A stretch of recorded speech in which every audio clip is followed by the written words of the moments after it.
Welcome to Season 6, The Starry Achievers. This podcast episode is dedicated to all the talented people with their new venture under the umbrella named Startup. Today, we have a dynamic person with us from Canada. Welcome to the show, sir. Assalamu alaikum, Sister Hina. It's an honor to be here. How are you? I am good. Walaikum Assalam. Thank you for taking out time, sir. And if you could introduce yourself to our listeners. Yeah, absolutely. So my name is Brother Mohammed Maxwel Hasan. Yes, my middle name is Maxwell. And the startup that I just recently founded is called Kalam. Essentially, it's all about leveling up your communication skills from the Quran and the Sunnah. So I'm really excited to have this conversation and unpack a lot of the whole startup journey so far. That's wonderful. And before we progress further, was this your dream? Maybe not from day one. It eventually became my dream. So long story short, I went through university, I went to college, and you ever notice that there are sometimes you don't pick the passion, but the passion picks you? That's what I found all throughout the way. Now, for a lot of folks, maybe presentations isn't the most fun thing. But for me, for some reason, I've always been drawn to the idea of presentations because I always thought it was an opportunity to share a new experience or share some awesome information. And so throughout the journey of university and college, every time whenever there was a new opportunity for presentations, I got excited for it.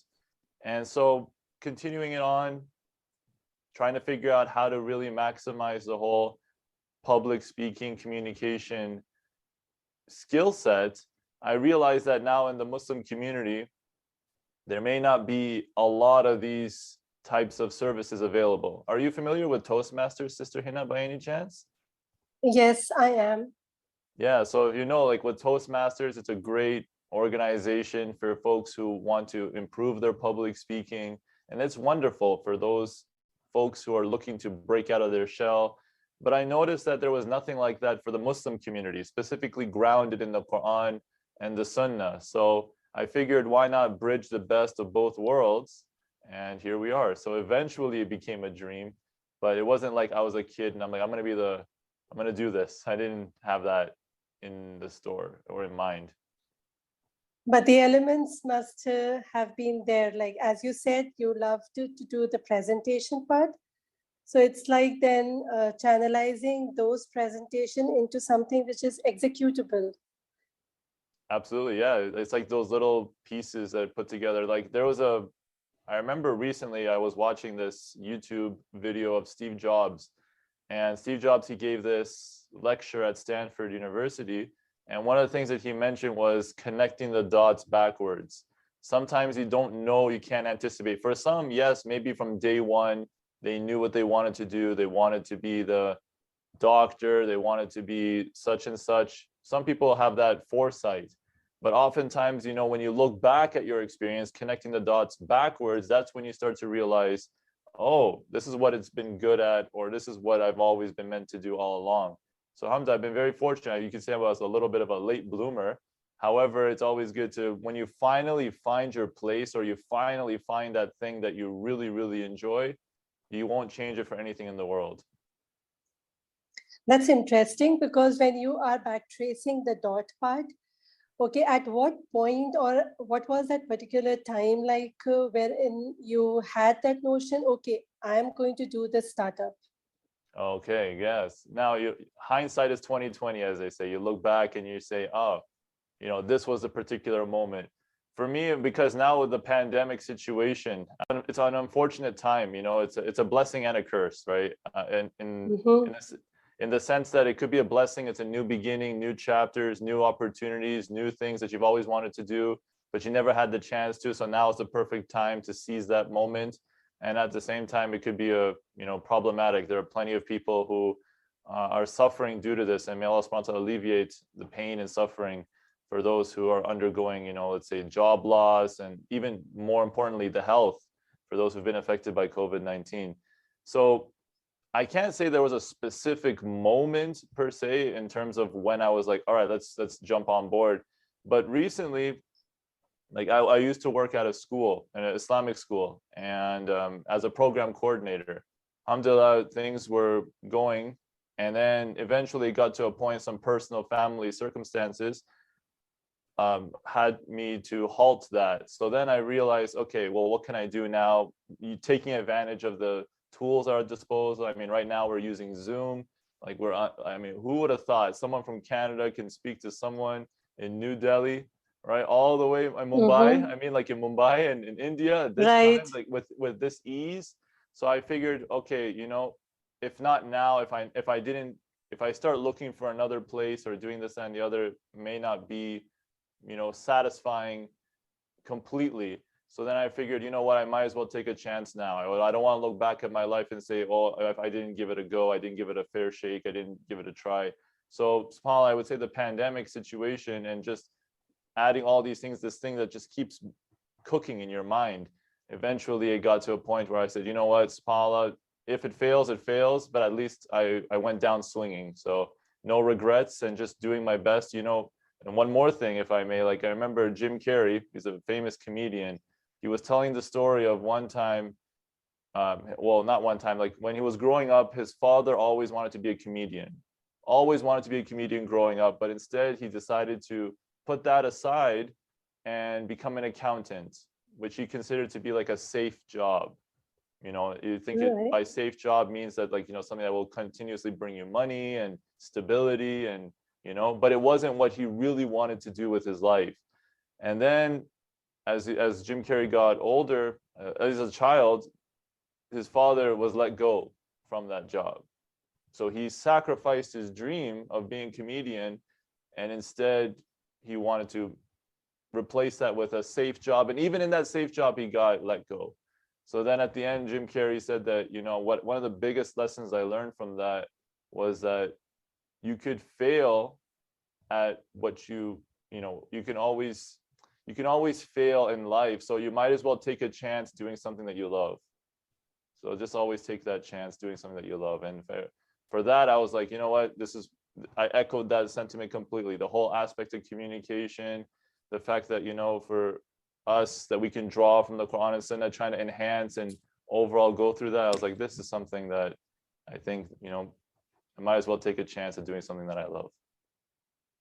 That's wonderful. And it's so, relatable also, as you started off, like, highlighting the pandemic part. Yes, there had been very difficult and testing times for many.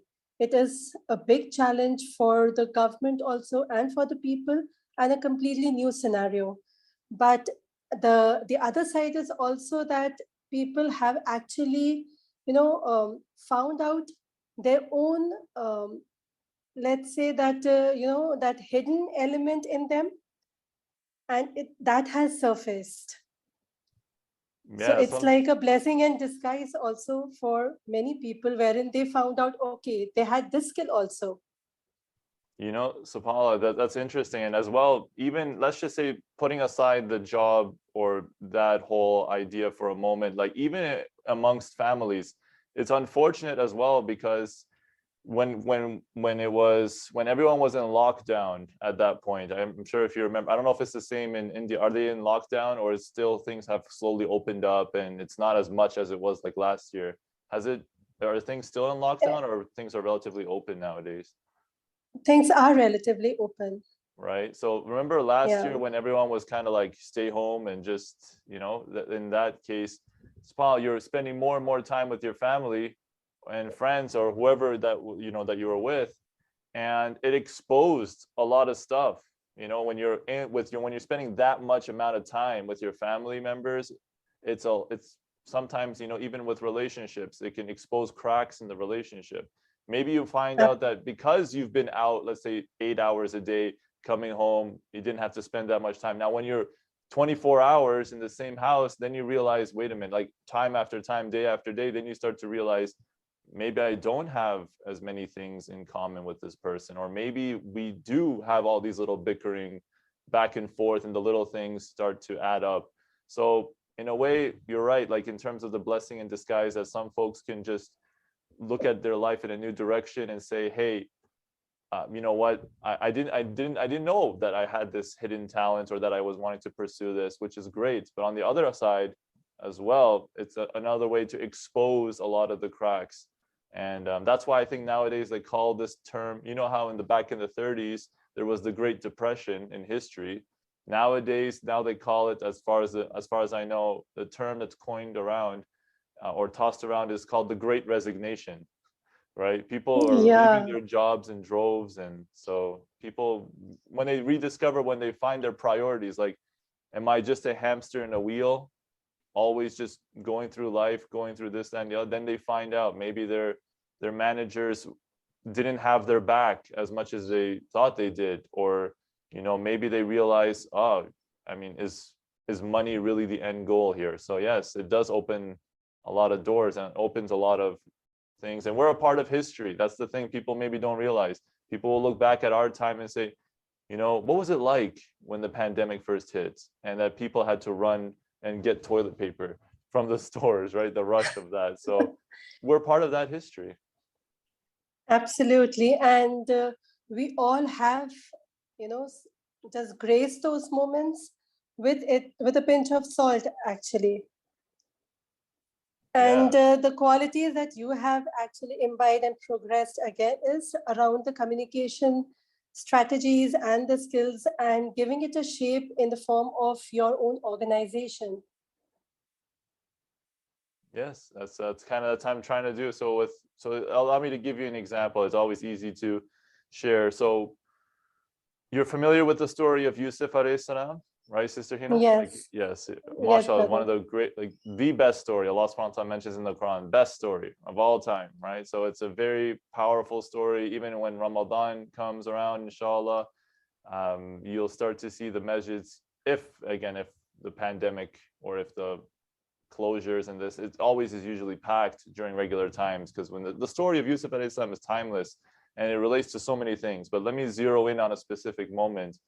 Um, this is after Yusuf alayhi salam was tossed in jail. He was falsely accused of a crime he didn't commit. And now he's talking to Al-Aziz, right? And you could say the king, the minister, the one in charge of Egypt at that time. And you find in Surah Yusuf that when it comes time when Yusuf alayhi salam interpreted the dream, and Yusuf alayhi salam, you will find a statement by him saying, hire me, to be like, you could say, the minister of finance, taking care of all this. Hire me, for indeed I have the job, for indeed I have the necessary knowledge. So, Right, so in this situation, Yusuf, so what does that relate to today's time? Yusuf alayhi salam, he didn't wait for someone to give him an opportunity. He asked for it. He knew his qualifications. He knew that he was the right person for this. So he stood up for himself and he just demanded, to say, look, because again, this was a really tough time. This was a big, big deal. And so one thing that we can get right away from communication is having that confidence, being able to ask, how many times are people in the workplace constantly on the sidelines, constantly not voicing their opinion? And as time goes on in the company, their opinions are valued less and less and less because they didn't speak up, right? And so Yusuf alayhi salam, also what we find is he says, I have the necessary knowledge. If you have the right knowledge, that's a key ingredient to any job position that you're looking for. Do you have the skill set? It doesn't mean that you have all the answers, but can you demonstrate that you have an adequate amount of knowledge required for this position? Like for me, would I ever dare to go up and say that, yeah, I can perform surgery on so and so? No way. I have no knowledge about surgery at all. And this is especially life or death situation. But in any case, if it's not in that position, if you're looking for certain roles, look to see, number one, stand up for yourself, being able to articulate that. And also that key of, do you have the right knowledge? Like, can you demonstrate that? So that's just one little drop in the ocean from the Quran and you have plenty of examples in the Sunnah where if we just draw from that, learn from that in terms of communication, as Muslims, mashallah, we're going to take our communication from, let's say, level 5 to like level 10 and keep going higher and higher. Very true. And it's a beautiful reminder also because it is very, very prevalent these days. Yes, people are being sidelined. And this is not because they don't have the skill, it's just the right opportunity that they miss at times. And I presume these are also your like motto of your own organization and what you believe in also, that One to of the have an big impact. Yeah, Yeah, sorry, I sorry. don't mean to interrupt you. Yeah, I was gonna say Sapal No, because one of the biggest things that, there's this one phrase that encapsulates all this, which is if opportunity doesn't knock, build the door. That's what I strongly true. believe in. If opportunity doesn't knock, build the door. Don't wait for people to give you that opportunity. Create it, be creative, find ways, go and seek those opportunities, ask. And, the first time you may not get it, okay, then you got to do another follow up, then another follow up, then another follow up if it's worth it, for whatever you're going for. But at the end of the day, if opportunity doesn't knock, then just simply build the door. And just like how Yusuf Alayhi did, was there a job application that he was going through and saying, "Oh, when is that job application?" No, he said, "Hire me." So sometimes when we're creative with that, that's one of the biggest things that I like to live by is don't wait for opportunities to show up. You create those opportunities, and the way you do that is So, by building a door. so I've made the connection like I have built a door and it opens straight to your organization, wherein definitely I'll get in touch. And tell me, during your own journey, personal, or if you would like to share the startup journey, did you face any low moments in life? And if Oh, so, how did you cope? oh boy, low moments. So in terms Yeah. of, yeah, it's tough, when it comes. I wish I could tell you that life was rosy and everything was just smooth sailing, but that's not reality, right? Mm-hmm. If there was a movie and the hero, everything went okay, no conflict, no nothing, what kind of a movie is that, right? Very boring. So in my case, in terms of Kalam, at this point, not necessarily low, but I'll share with you one specific moment that and how I dealt with it. When I was in college, this is before I started up Kalam, this is a few years ago. When I was in college, I was studying architecture. And architecture, the reason why I went to that was because I thought it was a perfect blend between art and science. So I said, okay, when you're in the science world, mashallah, it's fantastic. I love psychology and, with science, biology, it's wonderful, but it doesn't allow for room of creativity. So the art side is very creative, but at the same time, as you probably are aware, when it comes to art, sometimes it's not rewarded economically as well. It's not very lucrative. If you're a very good artist, that's great for the soul, but not good for your bank account. So I thought architecture was the perfect fusion of the two, art and science. And so I went into architecture and oh my goodness, near the end, near the last semester, I was just there was this one assignment where we had to do some rendering. So that means like on the computer software, we had to design a building. And I was just way behind in terms of like knowledge, in terms of understanding how a building is put together. My classmates were further ahead. I felt so bad. I felt so discouraged. I felt really bad. Like I was so embarrassed to show up in classes because we had to do presentations. Speaking of presentations, you see right here, even though I love presentation, but if you're not confident, you don't have the knowledge, then Mm-hmm. it doesn't work. It just doesn't fit. Like you can fake it till you make it, but people secretly, deep down inside that people will expose you for, lack of knowledge. And if you don't believe in something yourself, it's not going to come across right at all. So in that moment, I remember I felt really bad. So how did I deal with it? Luckily, I had built up a relationship with the teacher. Like we were talking a lot. We were like I wasn't just some random student in the back of the class, and then suddenly I had a bad time. And then all of a sudden at the end of the school year, that's when it was. No, like we talked. She knew that I was always engaged in the class. I really tried hard, but I just couldn't, it didn't work. Like I wasn't very good at architecture at all in terms of putting a building together. So she was very accommodating. She understood. She's like, just take some, like I had those one-on-one, like frequent one-on-one meetings with her. I don't understand this, I don't understand that. Like I was, maybe if it took someone one try, it took me 10 tries to figure it out. So it was like that level. So even though it was my darkest time right there in terms of the architecture world, the way I got through it was that constant communication. The worst thing you can do is just bury it inside and just run away from it and just ignore it, or just, because otherwise you have to face things head on. Otherwise, it's just not going to get better. You know, I've heard it been put like this. They said, face your problems, don't Facebook your problems. All right. So that's what I tried to learn. That's nice. So I tried to realize that when you face a problem head on, just communicate from the early going. Don't wait until it becomes a big problem. Just like, I'm not getting this. And luckily went through it.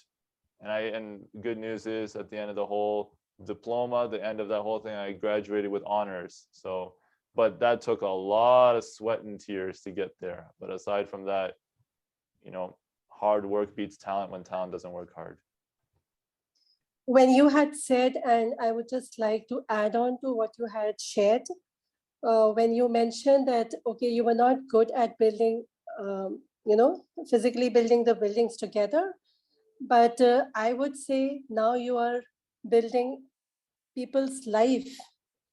And it's only possible because of the communication that you had mentioned, that one should speak up when it's necessary and at the right time also.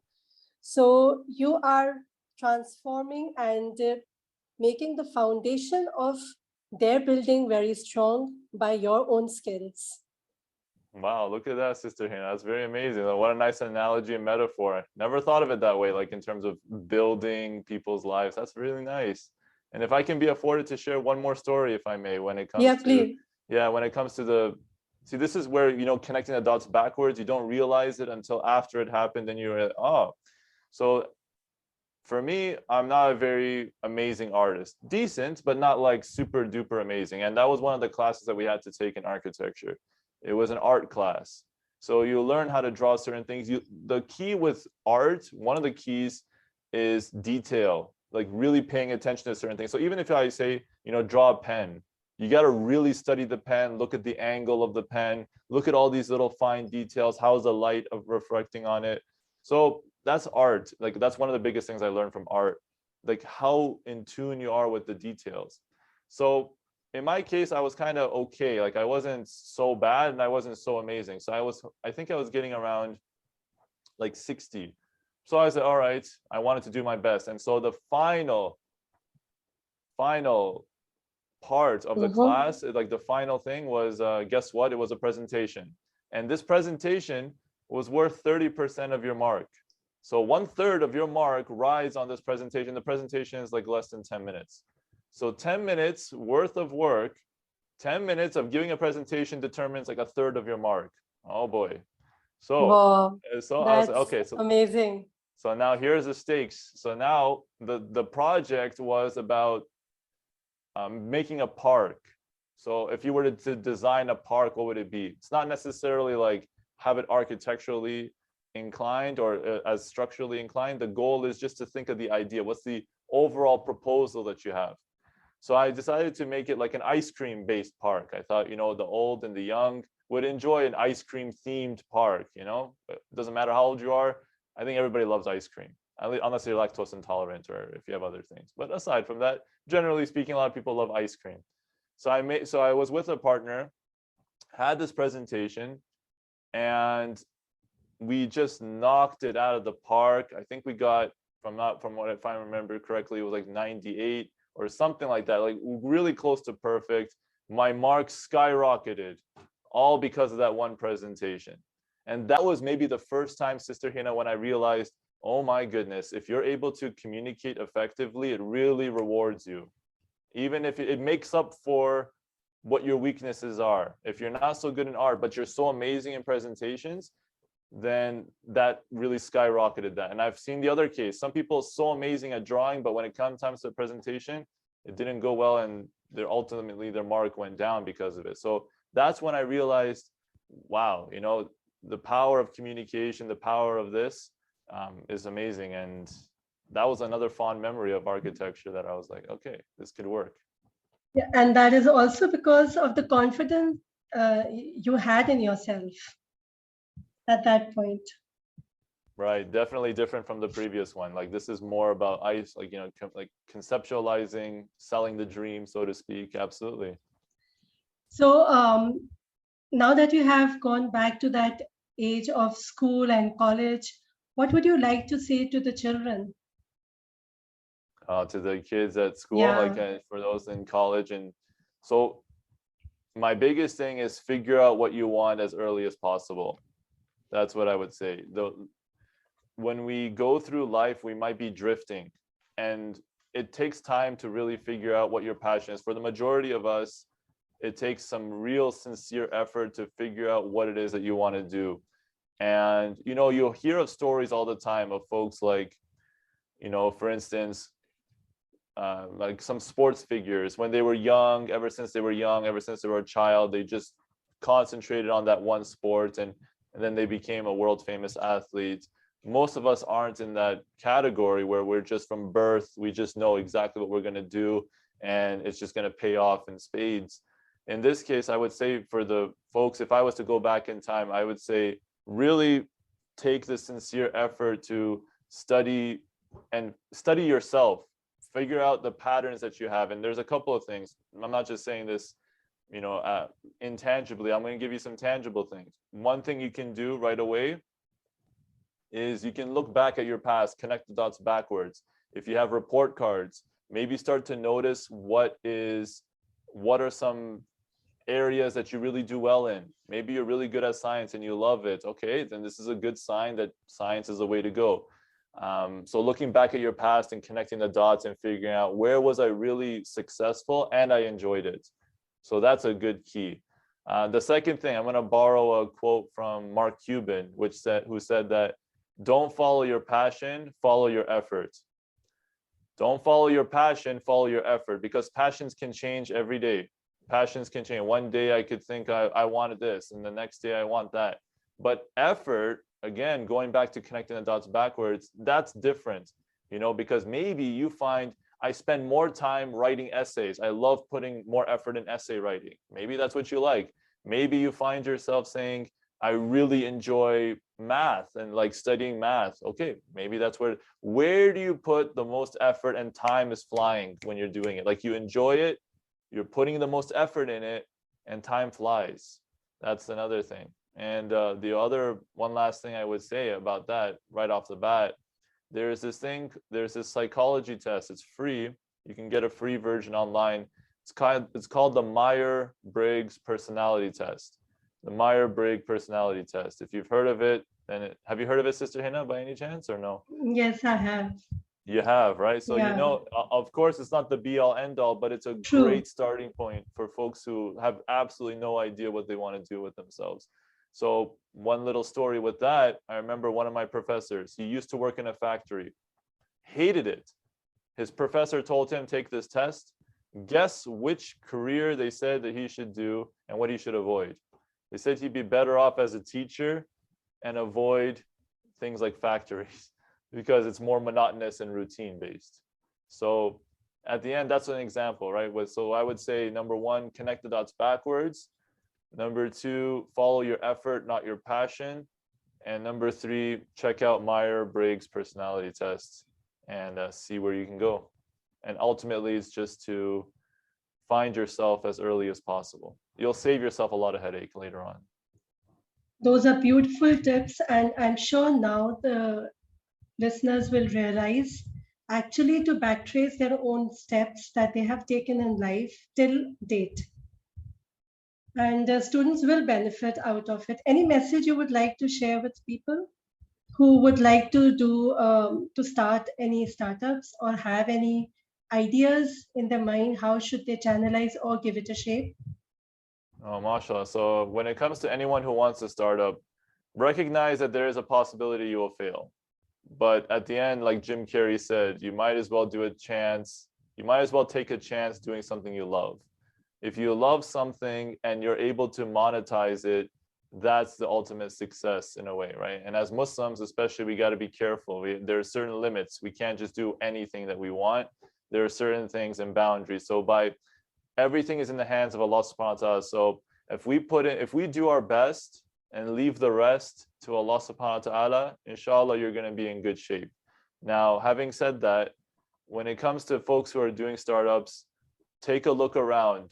You don't have to invest all your money in one go. Do little experiments to see where the interest is and validate. See, I would say number one, is it something that you love and something that you're good at?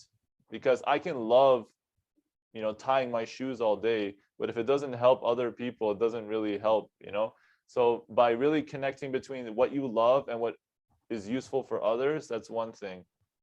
And the other thing as well, take a chance at doing something that you love. If you truly love what you're doing, like you enjoy it. By love, what does that mean? I'm not saying you're going to marry your job, but I'm saying that if you wake up in the morning, and even though you don't get paid doing this, are you still okay with that?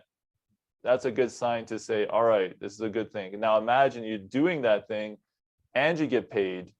How cool would that be? Right? So that's the idea. So I would say, give it a go. You don't want to live your life with regrets. The worst, people on their deathbed, they don't say the things that they wish they don't say the things that they did. Unfortunately, many of them say they say the things they wish they did. Mm-hmm. And we don't want to live through life with regrets. And give it a go. If it doesn't work out, khair, Allah subhanahu wa ta'ala has a plan for you. And at the end of the day, just do your best and leave the rest to Allah subhanahu wa ta'ala. So with this hustle, are there any fun moments that you would like to share? Or any unique experience that you had? Well, okay, a little fun thing. When it comes to startups, it's hard to find your identity at some point. Like the first thing is establishing who you are. That's the key, because if you establish yourself as an identity, then you will attract the right people like a magnet. One funny moment recently, there was a brother who, because in the beginning, what I do is I offer like a free 30-minute session. Just to get to know you, just to see how, if you have any certain communication needs, you're more than welcome to visit kalam.ca for that. And recently there was a brother who reached out, booked an appointment, and what he wanted to talk about was tax strategies. And I was telling him, I was like, I don't know if I'm not the right guy for this. Are you sure you're in the right place? Like this isn't, right. I'm not a tax expert. So that's the funny thing. When you're starting up, you're going to tweak your identity. When you find it, oh man, it's going to be like when you find that identity and you find that, the right people will come into your life, inshallah. Just be strong, swim upstream. There's going to be people who will tear you down. It's just natural. Rasul Sallallahu was not exempted from the, who are we? If Rasul Sallallahu, the best of the best, he's the kindest, the greatest, he's the mercy to humankind. If he had enemies, who are you and I to say that we're not going to have any, pushback? That's how I look at it. Like, expect the people to, try to tear you down. Expect the people to say that your services are useless or not worth it, or what's your this, that, and the other. Expect all of that. But at the end, again, love conquers all. If you truly love it, you're going to push through it, no problem. If you hate it, if you don't really enjoy it, you're not going to put your life on the line for it, then of course you're going to drop it. What's the point, right? So I would say that little tax strategy session was a little fun moment. So how should people get in touch with you to get those services to judge whether they hate or love? Yeah, for sure. Yeah, again, I'm not. Yeah, that's the thing. Like, it's not for everyone. Again, that's the good thing. How should they connect? Do you have any website? If you could just share. Absolutely. Yeah, for sure. It's called kalam.ca. So KALAM.ca. Kalam.ca. You're more than welcome. I have tons of videos and things, so you can get a sense even before, if you want to just see what my philosophy is like, how I look, and and how I talk, and see how that is. So don't worry, YouTube, people will definitely take the benefit of that 30 minutes free session. Count on me then. MashaAllah, Sister Hina, I appreciate that. So let's see how it goes. And at the end, it's all about investment. When you put you see the value in something, you're gonna invest in it. It's like if you dig for treasure. If you know that there's treasure deep down in the earth, are you going to dig for it? you know it, so that's the whole idea. When we dig deep into our own selves, you're going to see it's worth it, and you'll see the immediate benefits, inshallah. Inshallah. And I'm sure that the listeners will benefit listening to you that yes, the most important thing is the communication skills to connect with each other and to voice out when they are in need, rather than assuming the other person will understand or know things about you. So reach out, that is the crux. Absolutely, yeah. It applies in all facets of life, personal, professional. If you're able to communicate effectively, doesn't matter what field you're in. Take any field you're in. This is equally transferable across the board. So, alhamdulillah, I'm very honored and fortunate, Sister Hina, for this platform and for the opportunity to share this message. And may Allah SWT put barakah in your podcast, and may Allah SWT put barakah in everyone's lives and save everyone, from the perils of this pandemic. So may Allah SWT accept. Ameen. And with that, and your words, yes, the lasting impact one should have with the right message, meeting the right person, and in the right way with the right time aspect. Those are your words, and I've just reiterated them. So I take this opportunity to close the session for today. It was wonderful talking to you and gaining the insights, and for you sharing your own story. Thanks a lot, sir. Thank you, Sister Hina. Thanks a lot. Take care. Bye. Salam. Allah Hafiz.